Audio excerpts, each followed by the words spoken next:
इस कार्यक्रम के पुण्यार्जक हैं श्रीमती अनीता नवीन प्रकाश वोरा, हार्दिका नितिन वोरा, नव्या आर्जव, आर्यन श्रीजी फाइनेंस, श्रीजी फिनकॉप, डूंगरपुर, राजस्थान। भगवान का जन्म कल्याणक महोत्सव है।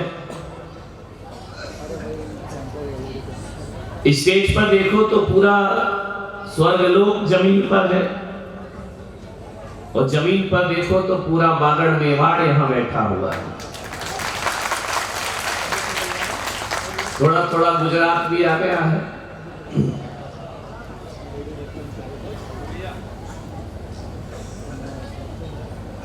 राजा विश्वसेन, राजा अश्वसेन लोकप्रिय हो गए। आज लोकप्रियता अर्जित करना चाहिए। आज का जन्म कल्याणक संदेश देगा कि हर व्यक्ति को लोकप्रिय होना चाहिए और ऐसा कोई व्यक्ति नहीं है जो लोकप्रिय होना नहीं चाहता हो। छोटे से छोटा व्यक्ति चाहता है कि मेरी ख्याति होना चाहिए, मेरी प्रतिष्ठा होना चाहिए। एक बड़े से बड़ा व्यक्ति भी लोकप्रियता की इच्छा रखता है। बोलो यहाँ पर जितने इस बनारस नगरी में बैठे हैं, बदनाम होना चाहते हो या नाम पाना चाहते हो? जोर से आवाज निकालो। लक्षण खराब है तो खाक नाम मिलेगा। नाम पाना चाहते, हर व्यक्ति को लोकप्रियता अर्जित करना है। राजा विश्वसेन लोकप्रिय हो गए। लोकप्रिय होना भी चाहिए। किसी पद पर बैठकर कोई लोकप्रिय नहीं होता मेरे भाई। नंबर 2 की कमाई से कोई लोकप्रिय नहीं हो जाता है। बेईमानी से, चालबाजियों से कोई लोकप्रिय नहीं हो जाता है। लोकप्रिय होने के लिए धन दौलत की जरूरत नहीं पड़ती है। आदमी के व्यवहार और आदमी के चरित्र की जरूरत पड़ा करती है, तब आदमी लोकप्रिय हुआ है। राजा विश्वसेन धन दौलत से लोकप्रिय नहीं हुए। बाबा देवी अपार संपदा से लोकप्रियता अर्जित नहीं करती है। कितनी भी दौलत हो, सौधर्मेंद्र के पास कांतिलाल जी सौधर्मेंद्र बने हैं। यदि एक दौलत को दान नहीं करते और भक्ति में मन नहीं लगाते तो आज इनको कोई सौधर्मेंद्र कहने वाला दिखाई नहीं देता। तो धन दौलत से कोई लोकप्रिय नहीं होता है, अपने व्यवहार और सदाचरण से आदमी लोकप्रिय हो जाए। हजारों आंखें इन्हें देख रही है। सिंहासन पर बैठे हैं सौधर्मेंद्र, लाखों की आंखें यहाँ पर दृष्टि गड़ाए बैठी हैं। इनकी तिजोरी पर तुम्हारी दृष्टि है, इनके बैंक बैलेंस पर तुम्हारी दृष्टि है। कमेटी का नहीं कह सकता हूं, उनकी हो सकती है कि बोली ले तो ली, देंगे कब। लेकिन एक बात याद रखना, हजारों लाखों आंखें यदि देख रही हैं तो उनके धन दौलत, मकान और गाड़ी को नहीं देख रही हैं, वह सौधर्मेंद्र की भक्ति को अपने आंखों से देखने का प्रयास करो। मानिए, दुष्चरित्र की दुर्गंध फैलती है और सच्चरित्र की सुगंध फैला करती है। विश्वसेन की सुगंध फैल रही है, महक रहा है आंगन, सुवासित हो रही है गलियां, अंबर झूम रहा है, धरती नाच रही है। किसकी वजह से नाच रही है? उनके सच्चरित्र की वजह से। झुंड के झुंड देवी देवता महाराज विश्वसेन के महल में पहुंच रहे। 2 4 6 नहीं, झुंड के झुंड। जैसे तुम आए ना गाड़ियों में भर भर के, झुंड के झुंड उतर रहे हैं। बोले कहां जा रहे? बोले नागफणी जा रहे हैं, पंच कल्याणक देखने जा रहे हैं। जहां से देखो वहां बसें गाड़ियां भाग रही हैं नागफणी पारसनाथ की ओर। ध्यान रखना, वैसे देवता स्वर्ग से उतर उतर कर नीचे आ रहे हैं। क्या अनुपम दृश्य है! क्या चाहिए उन देवताओं को? ये देवता इतने बैठे इसलिए आए हो यहाँ पर? बताओ, नकली देव तुम बताओ तो असली तो नहीं हो। किस लिए आते हैं? ये जितनी अपार जन्म इतनी आज इस पंडाल में बैठी हुई है, किस लिए आए आप यहाँ पर? अच्छा भोजन करने, बैंड पे नाचने, किस लिए आए हो यहाँ पर? बोलिए। पंडाल की शोभा देखने, बोलो किस लिए आए यहाँ पर?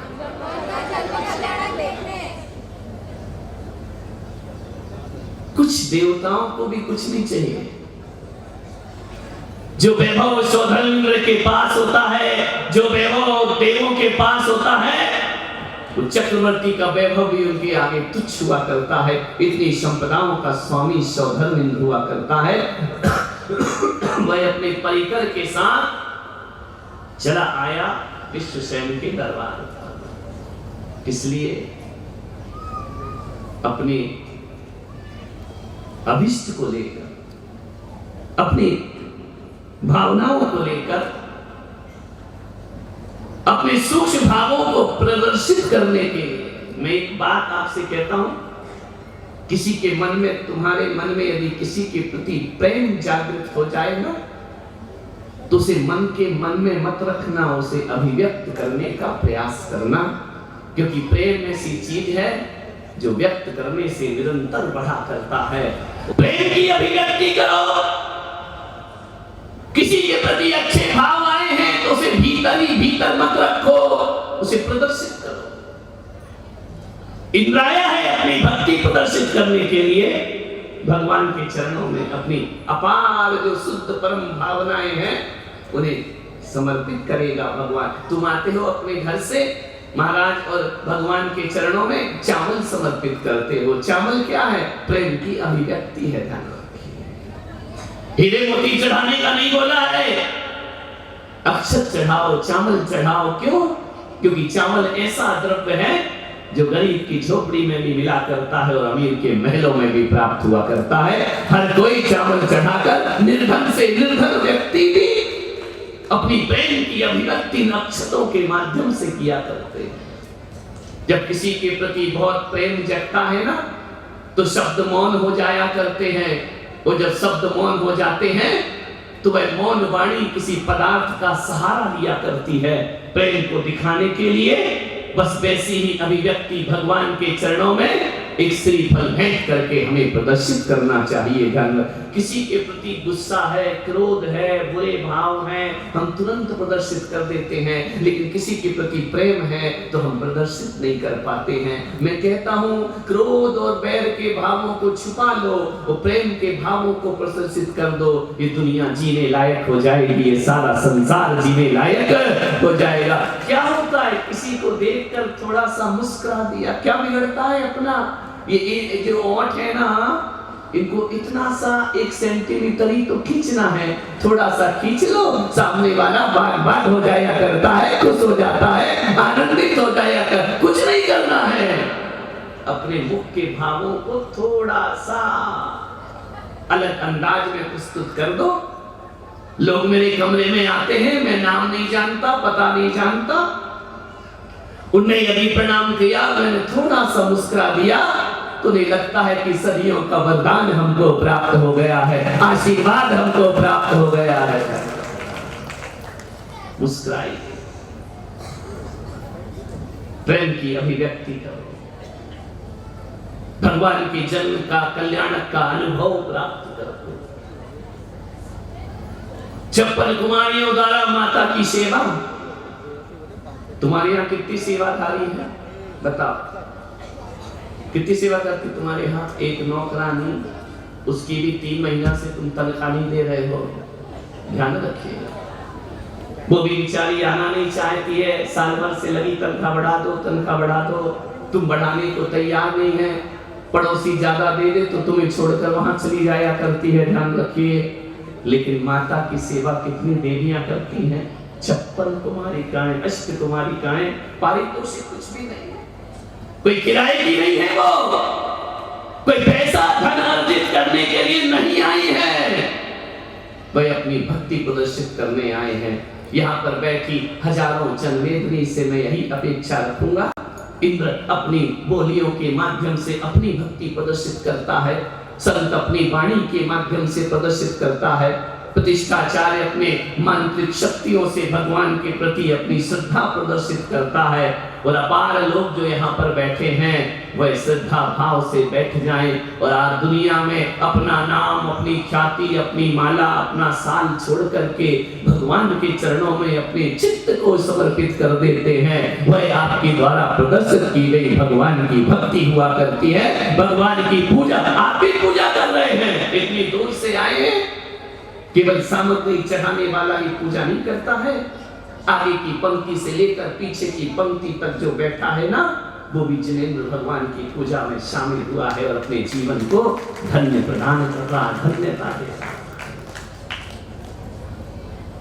स्वधर्मेंद्र शक्रेंद्र पधारे भगवान का अनुभव, मेरे तीर्थंकर का वो प्रभाव है कि मनुष्य का मन जो भोगी है वो योगी बनने लगता है। ये मेरे तीर्थंकर का प्रभाव है।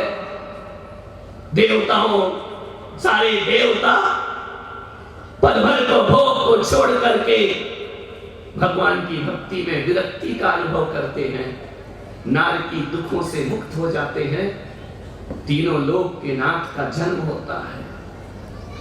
मान्यवर, ये मत सोचो कि केवल बामा देवी गर्भवती हुई, धरती भी गर्भवती होती है, माता भी गर्भवती होती है और आप भी गर्भवती होते हैं। ये जैन धर्म ऐसा है जो कहता है कि अकेले स्त्री ही गर्भ धारण नहीं करती है, यहाँ तो पुरुष भी गर्भ धारण कर लिया करता है। जब भगवान गर्भ में आते हैं ना, तो धरती रत्न गर्भा हो जाया करती है, उसके गर्भ में रत्न समाये जाते हैं। जो कुबेर रत्न लुटाता है वो गर्भ में जाके समाहित हो जाया करते हैं। धरती रत्न गर्भा हो जाती है, माता पुत्र गर्भा हो जाती है, और आप और हम जैसे लोग धर्म गर्भा हो जाते हैं। हमारे गर्भ में धर्म का अवतरण हो जाता है। कौन कहता है पुरुष गर्भ धारण नहीं करते? धर्म को धारण कर लिया करते हैं। जिनसेन आचार्य लिखते हैं कि प्रजा धर्म गर्भा हो जाया करती है। विचार कर, बचपन से सुनती आ रही है बामा देवी कि जिन जननी बने।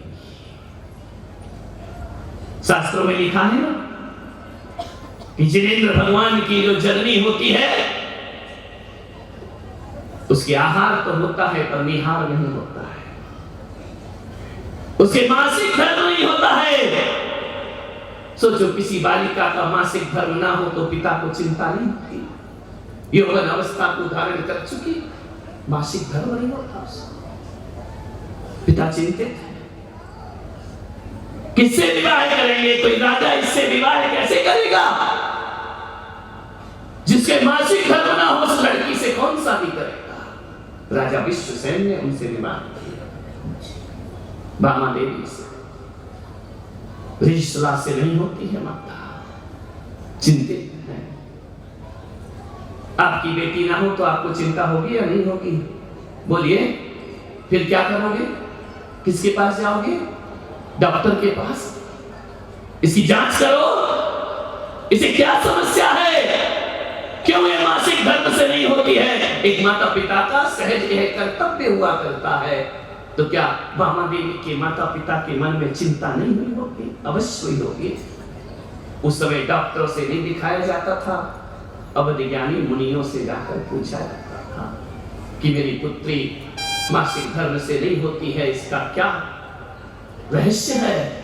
अवधि ज्ञानी मुनि कहते हैं कि हे राजन, तेरी पुत्री पुत्री नहीं, जिन जननी का सौभाग्य लेकर के धरती पर अवतरे।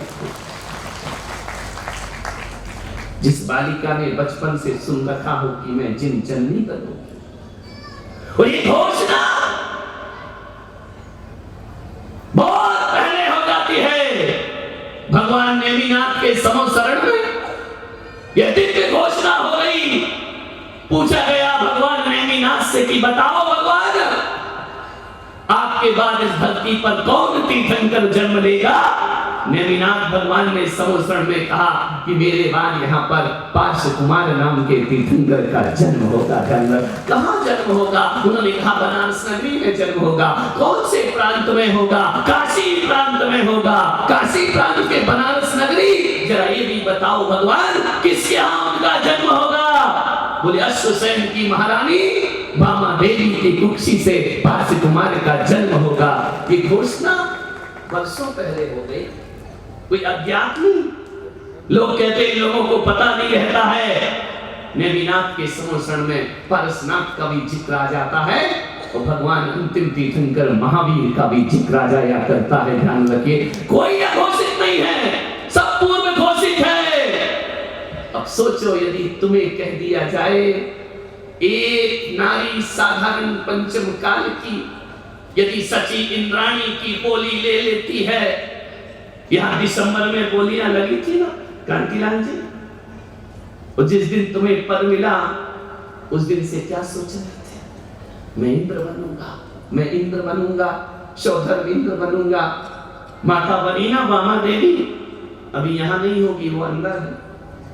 जिस दिन से बोली मिली, दौड़ा दौड़ा खेरवाड़ा का वो महानुभाव आए, बोली लग रही थी 23वें तीर्थंकर है, न लाख लगाना ना 2 लाख लगाना, 23वें तीर्थंकर है, 23 लाख की बोली लेता हूँ, माता पिता का पद ग्रहण करता हूँ। फिर बढ़ते गई। हमारे बड़े राजन भाई ये तो बढ़ाने में माहिर है, 23 से 26 27 तक पहुंचा दिया उसको, ध्यान रखना। लेकिन जिस दिन उनसे पूछना, इतना गदगद वह व्यक्ति था, मेरे चरणों में नयन जल भर करके लाया, मैं धन्य हो गया महाराज, मुझे माता पिता का बोली का दर्जा प्राप्त हो। ध्यान रखना, मेरी कमाई धन्य हो गई, मेरा जीवन धन्य हो गया। महाराज मैं भावना रखता हूं कि घर की सभी जिम्मेदारियों से मुक्त होकर आपके चरणों में दीक्षा धारण कर जीवन को सार्थक करें। ऐसे महान विचार, पवित्र विचार, ऐसे विचार वालों को माता पिता का दर्जा मिला करता है। उससे पूछना कि दिसंबर से लेकर फरवरी तक उसके दिन कैसे बीते हैं। उसकी पत्नी से पूछना क्या अनुभव होता रहा। मैं भगवान की माता बनी हूं। एक बात सोचो, अपार जन सैलाव में आपसे निवेदन करता हूं कि बोली लेकर माता बनने की स्वभावाले के भाव कैसे होते हैं। वो जो हकीकत में बामा देवी बनी हो, बचपन से सुना हो ये माता बनेगी, उसके भावों का क्या कहना, उसकी पवित्रता का क्या कहना, उसकी पावनता का। पग पग पर उसे लगता था मैं जिन जन्म, मेरी कोख से भगवान का जन्म हो। इस कार्यक्रम के पुण्यार्चक थे श्रीमती अनीता नवीन प्रकाश वोरा, हार्दिका नितिन वोरा, नव्या आर्जव, आर्यन श्रीजी फाइनेंस श्रीजी फिनकॉप डूंगरपुर राजस्थान।